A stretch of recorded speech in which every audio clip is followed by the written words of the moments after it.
Pa! Uy! Sakto. Tilasad ka na. Nasad ako. Oo.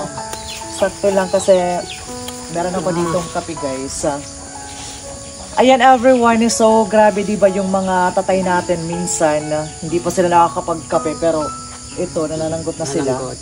So ito yung kape mo, medyo init-init pa. So, and of course, meron tayo ditong kape tayo dyan, kapartner na tasty bread. Yo, may tasty pa.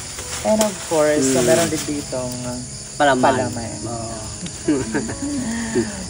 Kasi maaga pa ako ng goat. Yes guys. Kasi pag maano na, mainit na. Kaya ito, yung palaman natin siya palaman. guys ng kape. Para syempre malagyan naman ng init yung sikmura. Okay. So, palaman tayo. Palaman ka. Kina. Kasi tuwing umaga guys, minsan hindi pa nakakapaglaso kaya hindi nakakapaglaso pa ng tubig. Nanananggot na lang akong pagkatapos. So yung pinaka-importante is malagyan ng mainit na tubig yung sikmura ni Father. Para magmalakas pag umakyat. Correct. Okay. So, yan.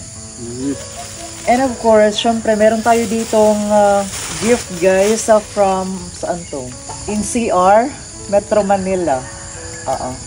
Barangay 648. So buksan natin.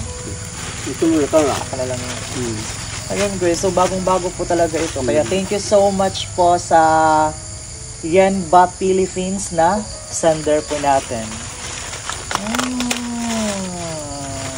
Bagong-bago siya. Ano kaya ito? Ano yan? Box siya na maliit. Wow! Hala. Ano lang? Hala. Ano? Parang pabang. Huwag pa ibang kanila. Hala, ano to? Pabang nga lang. Essential oil.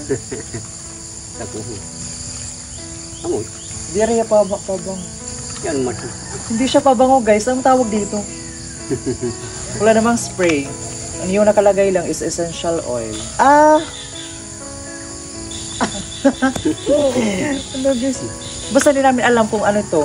Ayun, grabe kung ano na lang yung sinesend sa atin.